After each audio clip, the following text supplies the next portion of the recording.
Warriors, things are heating up in the SEC lawsuit. Now, this is great for the whole crypto space, Warriors. My name is Coach JV. I am the top health and mindset coach in the world. What you believe in your heart, you think in your mind, will eventually become your words and become your reality. I'm the coach who says, don't believe a word I say.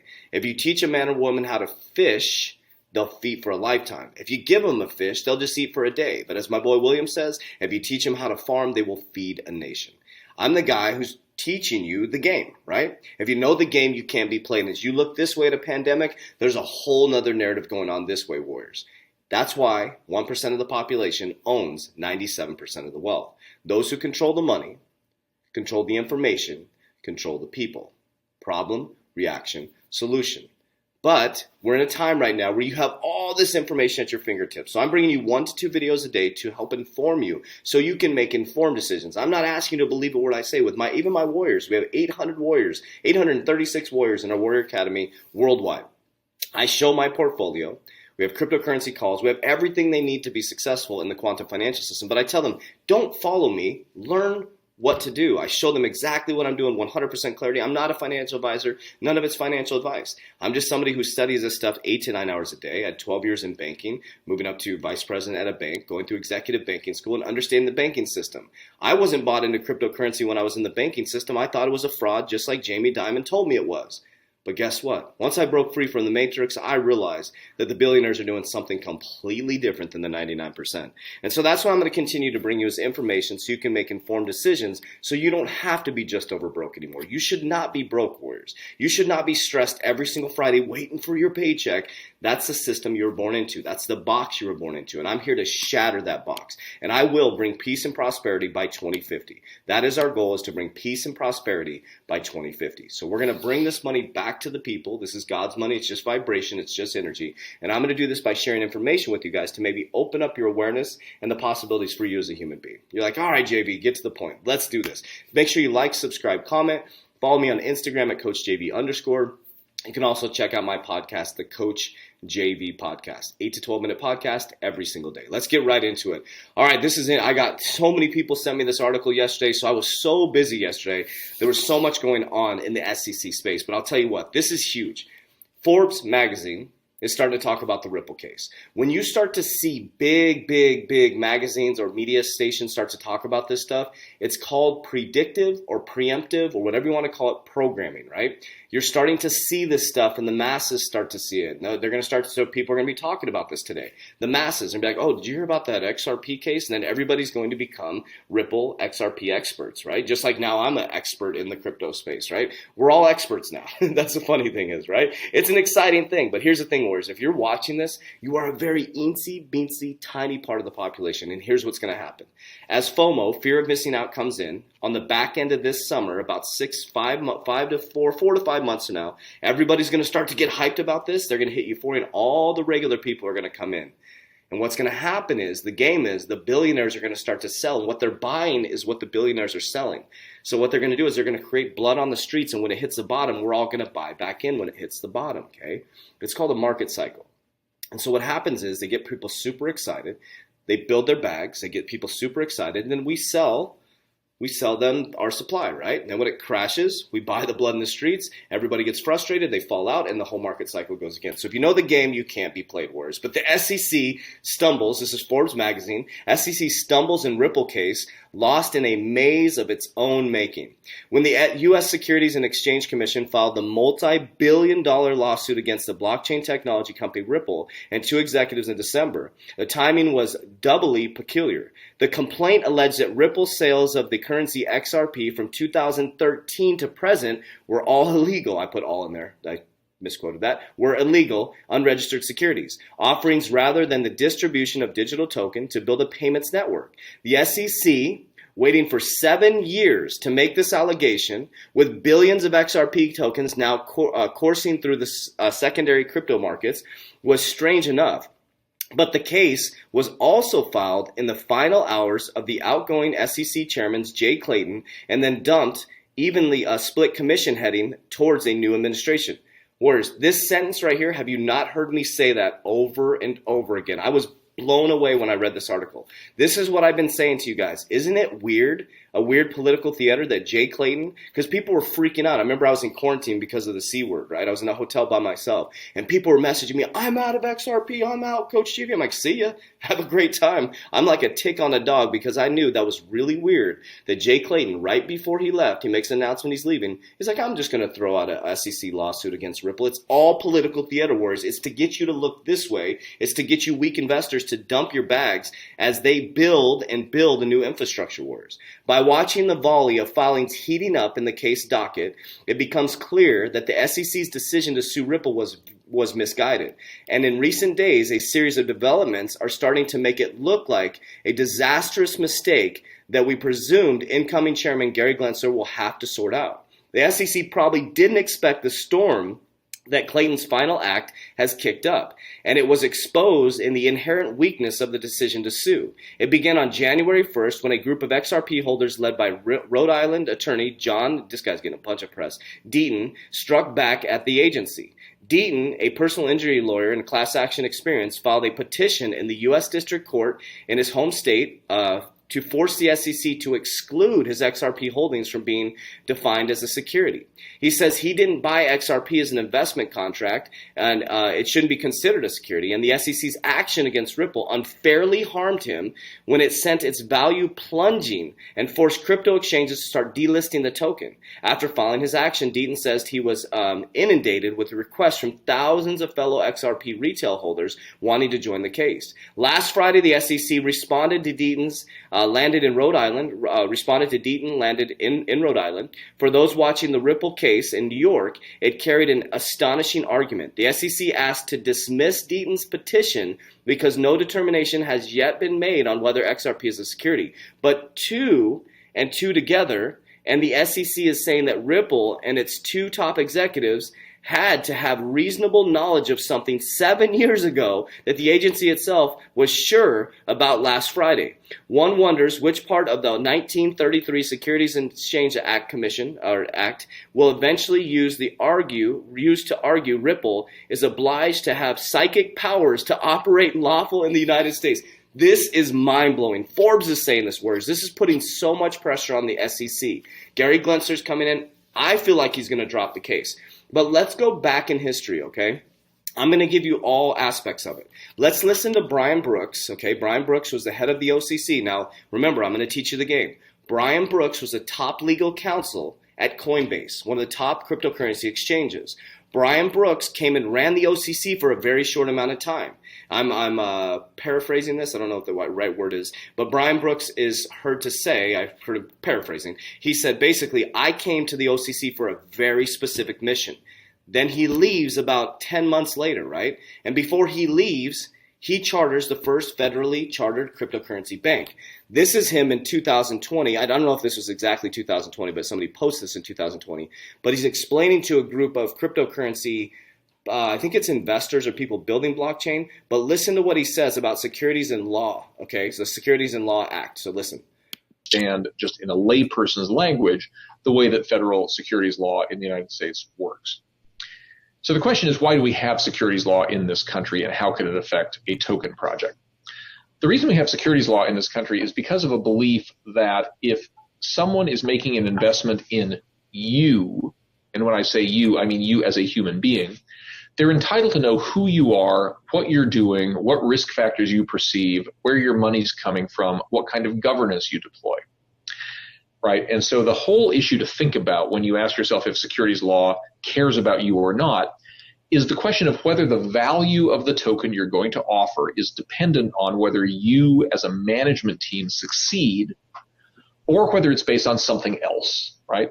So if you have a token that is entirely based on its utility in a functioning network, right? If in other words, the value of your token is similar to the value of a baseball ticket in getting you admission to a ballpark, then you may not have a securities issue. But if the value of the token is based on whether you are successful in building something you haven't built yet or marketing an asset to a market that is uncertain, then it's highly likely that the securities regulators are going to want you to provide disclosures to your customers. So let's think about XRP for just a moment from a banker's perspective. XRP can stand on its own. It's a bridge currency that moves money across the banking rails, okay? Ripple can stand on its own. XRP can stand on its own. Does that make sense? Okay, so XRP can be on its own. Ripple can be on its own. Now, maybe 7 years ago in 2013, maybe it was deemed as a security because XRP was contingent on Ripple succeeding, right? And what the CEOs were doing with Ripple. But now, from 2013 on, with all the different infrastructures been built in Ripple, Ripple doesn't need XRP. Ripple will be very successful without XRP. Does that give you some clarity, hopefully? That's a simple way of thinking about it. If the value of your token is contingent upon your success, then it likely is a security, and people are going to want to know information like the information on this slide. And we know that XRP can be successful without Ripple. So that tells me it is not a security. So let's listen to Gary Gensler. This is important. So this is him talking about XRP. Now this is going to give you a different side of it, right? But I don't want this to freak you out because they're being sued for something 7 years ago. And as he says with the Howey test, if it walks like a duck, it quacks like a duck, it's a duck. Maybe back then it was a duck, but now it's a freaking stallion that's going to kick ass. Is the thing that they're using most right now, and that's just an alternative for Swift that doesn't even use their coin. So Hugo was asked about the token XRP and whether I think it's a non-compliant security. I've spoken publicly. Yes, I do think it's a non-compliant security. But this will not be resolved just by the Securities and Exchange Commission. It will be resolved by some courts, whether it's appellate courts or the Supreme Court. So what I believe is just that. It's a belief. But why would I say that? I think back to the Howey test. I think they are exchanging XRP. Ripple, the company, is exchanging XRP for something of value. And they're using it right now. They sell it every month. It's in a lockup. It's in an escrow. And they sell XRP every month. Ripple, the company. Okay, so this is important. So this may mean maybe the settlement of the case, they have to sell their escrow. Initially did the Genesis block back in 2013, but kept 80% of the tokens. Now they have about 60% of the token. But they sell it on a continuous, 100 million to 200 million or so a month of value. Two, I think it is relying on a common enterprise. I think Ripple, the company, XRP investors are very much relying on Ripple, the company.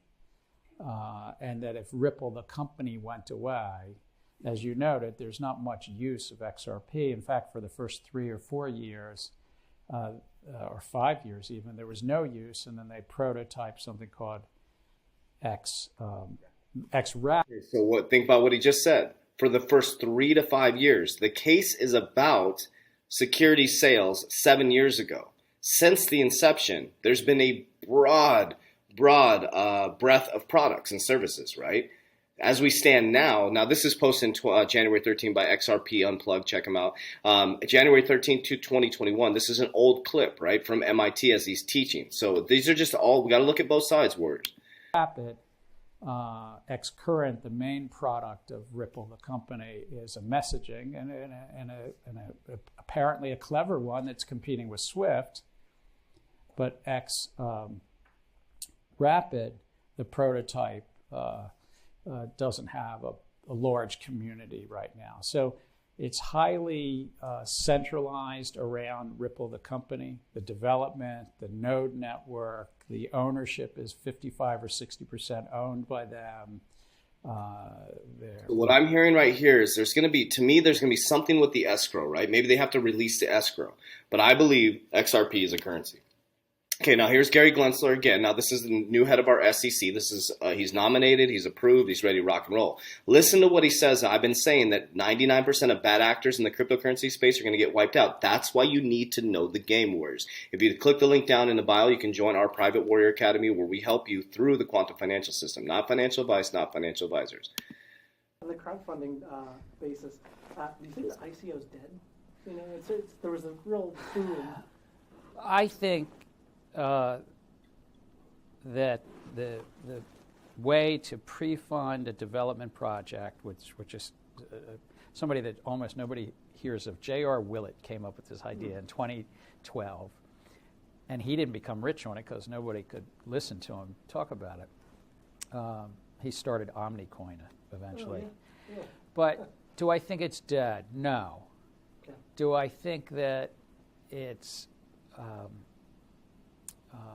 coming into a different phase? Yes. There's still about 150 to 200 projects a month, and in the last few months, they've been still raising 300 to 500 million a month collectively. But I think that 90+%, maybe 99% will go the way of the dodo bird. Yes, though I have more respect for the dodo bird than some of these projects. Wow. So did you hear what he just said? Do I believe 99% will go the way of the dodo bird? I have more respect for a dodo bird. This is a new head of your SEC. You got to watch out, Warriors. You got to be careful with these very, very, very speculative, exotic coins. You got to be careful. That's why I invest in real world solved fundamental currencies. That's why XRP has so much attention on it. It has a real world solve. I believe they're using XRP and Ripple case to bring in crypto regulation. I've been saying that the whole time, and this to me is piecing the puzzles together. We're all doing this, right? We're all piecing the puzzles together. All of us are speculating. None of us know what the Wizard of Oz is doing behind the scenes, but I think we can start to see. This was on March 8th, 2020. SEC versus Ripple case could make waves in cryptocurrency market. Absolutely. That's exactly what I'm talking about, Warriors. There's news putting that out there. Look at Forbes magazine. SEC stumbles in Ripple case, lost in a maze of its own. SEC versus Ripple could make waves in the cryptocurrency market. And let's leave you with this. I love this dude. Attorney Jeremy Hogan. He is blowing up. He is doing an amazing job. And I think it's John Deaton. They're both attorneys. John Deaton's one that filed the, I think it was a civil case for us XRP holders to be part of to go after the SEC in regards to us being hurt as investors.